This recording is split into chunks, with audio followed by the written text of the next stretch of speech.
Hello students, welcome to SPM Polytechnic Kumte Solapur. This is the 6th video on unit number 2 Decision Control and Loop Control. I am Ms. Amruta Nandal, working as a lecturer in Electronics and Telecommunication Department at SPM Polytechnic Kumte. In this video lecture we will going to see the next types of looping statement. So विद्यार्थी मित्रांनो, last लेक्चरमध्ये आपण पाहिलं होतं दोन types looping स्टेटमेंटचे. तर first आहे while loop. So what is while loop? While loop is used when we want to execute the set of statements repeatedly until the given condition is satisfying. तर while लूपमध्ये आपण काय करतो?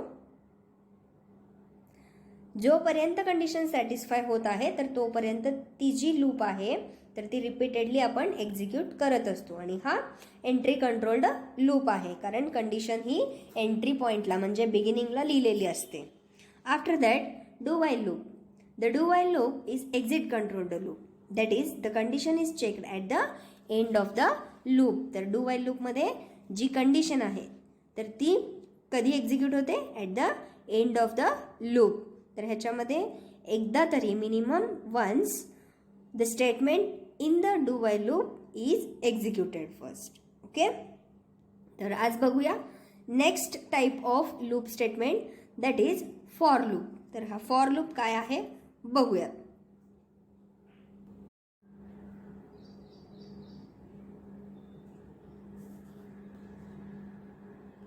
So what is for loop? In for loop, the initialization, condition and increment or decrement of loop variable is implemented in a single statement. तर for loop सुद्धा आपण कशासाठी use करणार आहे? तर एखादी जी कंडिशन आहे किंवा एखादी टास्क जी आहे तर ती रिपीटेडली यूज करायचं असेल तर तिथे आपण फॉर लूप यूज करणार आहे. तर डिफरन्स काय आहे व्हाईल लूप आणि डू व्हाईल लूप किंवा फॉर लूपमध्ये? तर आपण व्हाईल आणि डू व्हाईल हे दोन लूप्स असताना पुन्हा फॉर लूप का यूज करायचं आहे? कारण फॉर लूपमध्ये initialization, condition and increment, decrement हे जे व्हेरिएबल्स आहेत तर ते एका सिंगल स्टेटमेंटमध्ये लिहिलेले असते. तर त्यामुळे काय होणार आहे? This loop is basically used to minimize the code. तर मिनिमाइज द कोड हे काय इम्पॉर्टंट आहे? तर ॲज अ सॉफ्टवेअर इंजिनियर किंवा ॲज अ डेव्हलपर म्हणजे कोड डेव्हलप करणे. ॲज अ डेव्हलपर म्हणून एखाद्या डेव्हलपरची एक मेन टास्क जी असते तर कमीत कमी कोडमध्ये जास्तीत जास्त कंडिशन्स ॲड करा. तर तुम्हाला एखादी टास्क दिलेली असेल, एखादी प्रॉब्लेम स्टेटमेंट दिलेली असेल तर तुम्हाला एक वही भरून कोड लिहायचं नाही आहे. मिनिमम पेजेसमध्ये जास्तीत जास्त ऑपरेटर्स, जास्तीत जास्त कंडिशन, जास्तीत जास्त लॉजिक यूज करून तुम्हाला कोड केलात तर तुम्हाला जी कोडची साईज मिळणार आहे तर ती मिनिमाइज होणार आहे. कोडची साईज मिनिमाइज झाली तर तुम्हाला मेमरी कमी लागणार आहे आणि कोड लहान असल्यामुळे तर ती समजण्यासाठी सुद्धा इझी जाणार आहे. ओके, म्हणून ऑलवेज आपण कोडिंग करताना काय विचार करायचा आहे तर तो कमीत कमी लाईन्समध्ये कोड कंप्लीट व्हायला पाहिजे. ओके, आणि लवकर ती समजायलाही हवं आहे आणि त्याचा रिक्वायर्ड आउटपुटसुद्धा यायला हवा आहे. तर तुम्ही कोड लिहिलात आणि तर ती जर रिक्वायर्ड आउटपुट देत नसेल तर त्या कोडचा काहीही यूज नाही. ओके, तर हे एक इम्पॉर्टंट पॉईंट तुम्ही लक्षात ठेवा. आज इथे आलेलंच आहे म्हणून मग तुम्हाला सांगितलेली आहे. ओके, आफ्टर दॅट आता कळालेलं आहे फॉर लूप आपण कशासाठी वापरणार आहे. कारण हा काय करतो? कोडचा साईज काय आहे? मिनिमाइज करतो. ठीक आहे, तर बघूया याचं सिंटॅक्स कसं आहे. बघा काय सिंटॅक्स दिलेली आहे. फॉर हा सगळं स्मॉलमध्येच. फॉर आतमध्ये कंडिशन कशी लिहायची आहे? आता कंडिशन, इनिशियलायझेशन आणि इन्क्रीमेंट, डिक्रीमेंट तर ते एकाच ब्रॅकेटमध्ये लिहायचे आहे. फॉरच्या पुढे ब्रॅकेटमध्ये इनिशियलायझेशन, तर हे तिन्ही कसे सेपरेट होतील? तर हे सेपरेट होतील सेमिकोलननी. Okay, semicolon. After that condition, पुन्हा सेमिकोलन, त्याच्यानंतर इन्क्रीमेंट ऑर डिक्रीमेंट. दोन्ही एकात यूज करायचं नाही आहे आपल्याला. इन्क्रीमेंट तरी करायचं आहे और डिक्रीमेंट तरी करायचं आहे. आफ्टर दॅट स्टेटमेंट एक्झिक्यूट होईल. ओके, तर बघा ह्याचा फ्लोचार्ट कसा असेल. आता इथून तुम्हाला समजणार नाही फ्लोचार्ट कसा आहे. तर हा flowchart same as while loop और डू वाईल लूप सारखा असेल. तर कसं आहे, पहिल्यांदा फक्त डिफरन्स काय आहे, दिस इज इनिशियलायझेशन डिफरन्स आहे, इन्क्रीमेंट डिक्रीमेंट डिफरन्स आहे. तर त्याच्यामध्ये हे तुम्हाला दिसत नव्हते, इनिशियलायझेशन आणि इन्क्रीमेंट डिक्रीमेंट दिसत नव्हते, बट आता तुम्हाला इथे दिसतात. पहिल्यांदा काय होईल, इनिशियलाइज करून घ्यायचं आहे, त्यानंतर कंडिशन चेक करायचं आहे. कंडिशन ट्रू असेल स्टेटमेंट 1 एक्झिक्यूट होईल. एक्झिक्यूट झाल्यानंतर इन्क्रीमेंट तरी करायचं आहे और decrement as per your code. तुम्ही काय लॉजिक अप्लाय करता त्याच्यावरून इन्क्रीमेंट करायचं आहे का डिक्रीमेंट करायचं हे ठरतं. आफ्टर दॅट इन्क्रीमेंट डिक्रीमेंट केल्यानंतर पुन्हा कंडिशनकडे जायचं आहे, पुन्हा चेक करायचं आहे. जर ट्रू असेल पुन्हाही रिपीट होईल, पुन्हा ट्रू असेल पुन्हा रिपीट होईल, नसेल फॉल्स जर असेल तर काय होणार आहे, एक्झिट म्हणजेच स्टॉपकडे जाणार आहे. ओके, इथे सगळ्यांना फॉर लूप समजलेलं आहे, त्याचं सिंटॅक्स आणि फ्लोचार्ट. आफ्टर दॅट एक एक्झाम्पल बघूया. आता एक्झाम्पल थोडंसं डिफरंट मी घेतलेलं आहे. तर काय आहे problem statement, write a C program to display the words. काय करायचं आहे, इथे वर्ड्स म्हणण्यापेक्षा ओके ठीक आहे 3 वर्ड्स आहेत, इलेक्ट्रॉनिक्स अँड टेलिकम्युनिकेशन. तर आपल्या डिपार्टमेंटचं म्हणजे प्रोग्रामचं नाव आहे. प्रोग्राम काय आहे हे आम्ही पहिल्या व्हिडिओमध्ये सांगितलेले आहोत. What is mean by program, program means your department name. Okay, electronics and telecommunication. काय करायचं आहे, 5 टाइम्स आपल्याला प्रिंट करायचं आहे. कसं, युजिंग फॉर लूप. तर काय करायचं आहे बघा, अल्गोरिदम ह्याचं कसं येईल, स्टार्ट तर करायचं आहे, सगळ्यांना माहिती आहे स्टार्ट केल्याशिवाय पुढे जाऊ शकत नाही आपण. After that initialization, I is equal to 1 म्हणजेच काय, इनिशियलायझेशन केला. आफ्टर दॅट कंडिशन लिहा. इफ आता आपल्याला ऑलरेडी 5 दिलेली आहे म्हणून मी आय कशाशी कम्पेअर करते, 5शी कम्पेअर करते. आपल्याला युजरकडून n घ्यायचं आहे का, नाही, ऑलरेडी 5 युजर सांगितलेलंच आहे.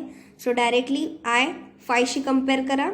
त्याच्यानंतर ग्रेटर असेल, कंडिशन फॉल्स झालेली असेल तर स्टेप नंबर 7 काय आहे, स्टॉप करा.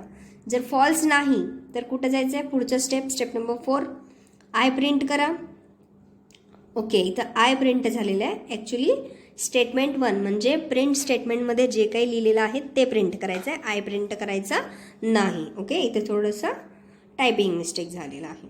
After that I is equal to I+1 करा. I+1 करायचंच आहे. After that go to step 3, increment करून पुढं कुठं जायचं आहे, स्टेप नंबर 3, कारण पुन्हा कंडिशन चेक करायची आपल्याला. आफ्टर दॅट कंडिशन फॉल्स झालेली असेल तर स्टॉप करा. तर ह्याचा फ्लोचार्ट बघा. पहिल्यांदा इनिशियलायझेशन करून घ्यायचं आहे, कंडिशन लिहायचं आहे. कंडिशन लिहिल्यानंतर कंडिशन ट्रू झालेला असेल, ट्रू झालेला असेल म्हणजे आय इज ग्रेटर दॅन 5 आहे का. आता बघा मी इथं आत्तापर्यंत ट्रू झालेली असेल तरच स्टेप नंबर 4 म्हणले, बट इथं कंडिशन काय दिलेली आहे, आय इज ग्रेटर दॅन 5 झालेली असेल तर स्टेप नंबर 7 म्हणजे ट्रू झालेली असेल तर स्टेप नंबर 7ला जायचं आहे. जरी फॉल्स असेल तर प्रिंट आय म्हणजेच print electronics and telecommunication print करायचं आहे. ओके, कंडिशन तुम्ही काय लिहिता त्याच्यावरून तुम्हाला कुठल्या स्टेपला जायचं आहे ते ठरतं. ओके, ट्रू करून तुम्हाला जर स्टॉप कंडिशनला जायचं असेल तर तुम्ही आय ग्रेटर दॅन 5 लिहा. जर ट्रू करून तुम्हाला जर प्रिंट करायचं असेल तर I is less than equal to 5 लिहू शकता. ओके, जर फॉल्स झालेली असेल तर इथे काय होणार आहे, प्रिंट इलेक्ट्रॉनिक्स अँड टेलिकम्युनिकेशन, मग इन्क्रीमेंट होईल, पुन्हा कंडिशन चेक होईल, फॉल्स झाला पुन्हा प्रिंट होईल, पुन्हा चेक करा, फॉल्स झाला पुन्हा प्रिंट होईल. असं किती वेळा होईल, 5 टाइम्स होईल. झाल्यानंतर कंडिशन I6 झालेला असेल, आय ग्रेटर आहे म्हणजे कंडिशन ट्रू, मग स्टॉप करा. ओके, तर तेच कोड मी इथं लिहिलेली आहे. सगळ्यांना प्री प्रोसेसर मेन फंक्शन माहिती आहे. त्याच्यानंतर व्हेरिएबल डिक्लेरेशन, एकच व्हेरिएबल लागेल, आय लागेल फॉर लूप लिहिण्यासाठी. तर बघा फॉर लूप कसं लिहायचं आहे. आता बघा आय इज इक्वल टू 1, तर इथे इनिशियलायझेशन जो आहे तर तो आपण वेगळा लिहिला होता, तर आपल्याला वेगळं लिहिण्याची गरज नाही आहे. तर एका ह्या स्टेटमेंटमध्येच आपण काय करतोय, इनिशियलायझेशन. तर हा काय आहे, इनिशियलायझेशन आणि हा काय आहे कंडिशन आणि हा काय आहे इन्क्रीमेंट ऑर डिक्रीमेंट. तर हे तिन्ही जे आहेत तर तिन्ही एकाच बॉक्समध्ये एकाच स्टेटमेंटमध्ये सिंगल स्टेटमेंटमध्ये फॉर लूप यूज करून आपण लिहू शकतो. ओके, काय काय initialization, condition and increment or decrement. तर बघा मला इथे काय काय लागणार आहे. I is equal to 1 initialize केला मी. आफ्टर दॅट कंडिशन काय आहे बघा, इथं पुन्हा मी कंडिशन वेगळी लिहिलेली आहे. I is less than or equal to 5. मी असं का लिहिलेली आहे कारण तुम्हाला समजायला हवं आहे. तर लेस दॅन इक्वल टू म्हणजेच ग्रेटर दॅन आहे. तुम्ही लेस दॅन इक्वल टू लिहा ऑर ग्रेटर दॅन लिहा, दोन्हीचा मिनिंग एकच आहे. फक्त तुम्हाला फ्लोचार्ट लिहिताना ट्रू ऑर फॉल्सला लक्ष द्यावं लागेल. ओके, आणि अल्गोरिदम लिहिताना सुद्धा ट्रू ऑर फॉल्सकडे लक्ष द्यावं लागेल. आफ्टर दॅट आता फॉर लूप कसं लिहायचं सगळ्यांना कळालेलं आहे. काय करायचं आहे, फॉर लिहायचं आहे ओपन अँड क्लोज ब्रॅकेट, त्याच्या आतमध्ये पहिल्यांदा initialization I is equal to 1 लिहायचं आहे. इनिशियलायझेशन केला, सेमिकोलन द्या. पुन्हा कंडिशन कसं लिहायचं आहे, आय इज लेस दॅन और इक्वल टू 5 ऑर तुम्ही दुसरं कंडिशन काय लिहू शकता, I is greater than 5. After that I increment करा. आय इन्क्रीमेंट झाल्यानंतर काय होईल, पुन्हा कंडिशनला येईल. तर हेच कसं एक्झिक्यूट होतील, पहिल्यांदा इनिशियलाइज झालेला आहे.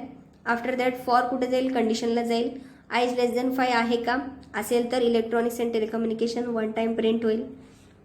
आय इन्क्रीमेंट होईल, आय किती आहे 2 आहे, पुन्हा प्रिंट होईल.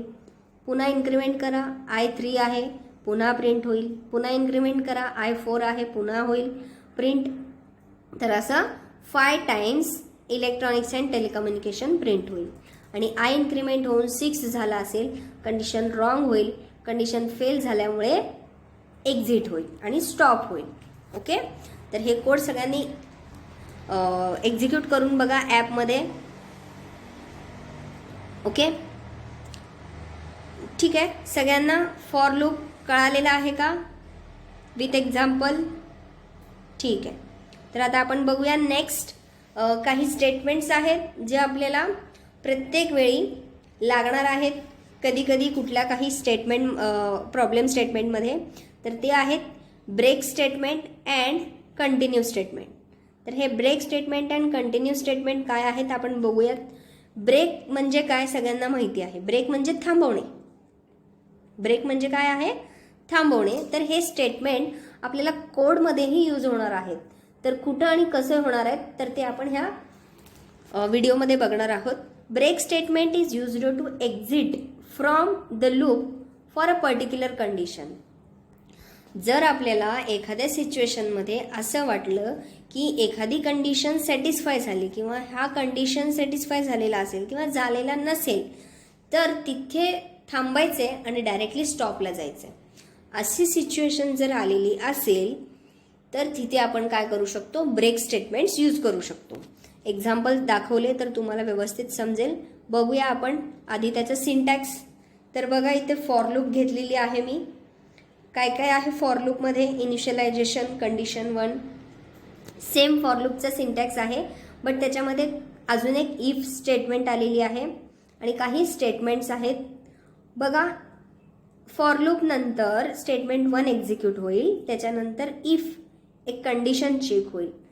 इफ हा जर कंडिशन सॅटिस्फाय झालेला असेल, कंडिशन 2 जर सॅटिस्फाय झालेला असेल तर तिथे ब्रेक करायचं आहे.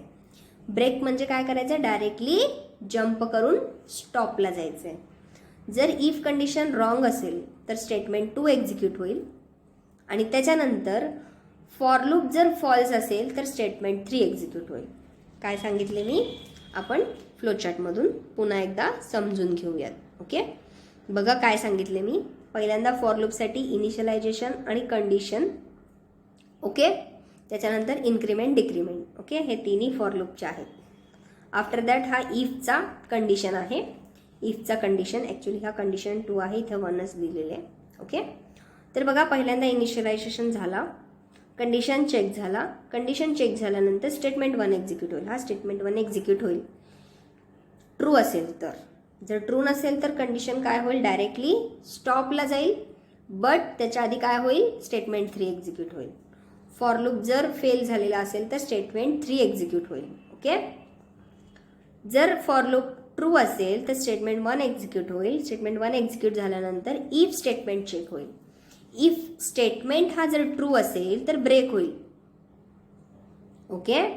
इफ स्टेटमेंट जर ट्रू असेल तर काय होईल, ब्रेक होईल आणि पूर्ण फॉरच्या बाहेर म्हणजे लूपच्या पूर्ण बाहेर येऊन काय होईल, स्टेटमेंट 3 एक्झिक्यूट होईल आणि स्टॉप होईल. तर ह्या फॉर लूपमध्ये जे जे चाललंय तर त्याला तो स्टॉप करेल आणि बाहेर येईल फॉरच्या, कारण हा फॉरचा ब्रॅकेट आहे तर ह्या ब्रॅकेटमधून बाहेर येईल आणि त्याच्या बाहेर असलेले स्टेटमेंट एक्झिक्यूट करेल. ओके.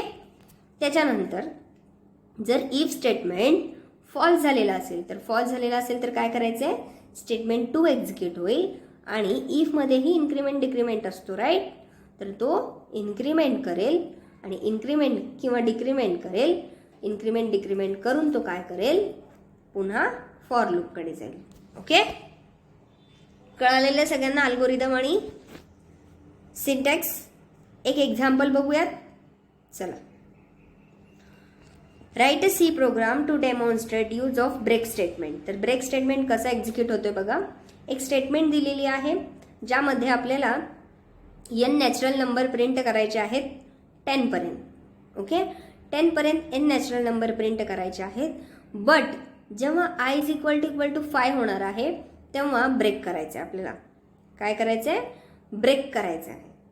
डायरेक्टली ब्रेक म्हणजे ह्या फॉर लूपमधून तो बाहेर पडेल आणि गेट सेट म्हणजे डायरेक्टली स्टॉप होईल. ह्याच्या पुढे काही स्टेटमेंट असतील तर तो प्रिंट करेल अथवा डायरेक्टली स्टॉप करेल. बघा इथे मी कमेंट्स लिहिलेले आहेत. ओके. तर हा जो सिम्बॉल आहे तर हा मल्टी लाईन कमेंट आहे. काय आहे, मल्टी लाईन, सिंगल लाईन नव्हे. सिंगल लाईन म्हणजे 2 slash. If i equal to 5 then exit from loop. तर काय होईल, i इज इक्वल टू 5 झाला तर एक्झिट फ्रॉम लूप होईल. ओके. तर बघा त्याचं आउटपुट काय आलेलं आहे, 1 2 3 4 4 प्रिंट झालेले आहेत आणि i is equal to increment करून 5 झालेला आहे. तर 5 झाले असल्यामुळे तो ब्रेक होईल आणि स्टॉप होईल. किती इझी आहे, समजलेलं आहे सगळ्यांना. ओके. आता नेक्स्ट बघूया. ब्रेक बघितलंय, स्टॉप करायचं बघितलं, आता कंटिन्यू करायचं बघूया. What is mean bye continue statement. Continue statement set the control at the beginning of the loop for particular condition. तर सेम एक्झाम्पल आपण घेऊन कंटिन्यूचे स्टेटमेंट्स ही बघणार आहोत. पहिल्यांदा बघूया सिंटॅक्स. सेम सिंटॅक्स आहे, फक्त ब्रेकच्या इथं कंटिन्यू लिहिलेला आहे. म्हणजे काय होईल, जर हा कंडिशन सॅटिस्फाय झालेला असेल तर पुन्हा फॉर लूप एक्झिक्यूट करा. ब्रेक म्हणजे काय, जर हा कंडिशन इफचा कंडिशन सॅटिस्फाय झालेला असेल तर फॉरमधून बाहेर पडा. कंटिन्यू म्हणजे काय, पुन्हा कंटिन्यू एक्झिक्यूट करा. स्टेटमेंट 2 एक्झिक्यूट करायचं नाही, पुन्हा फॉरला जावा.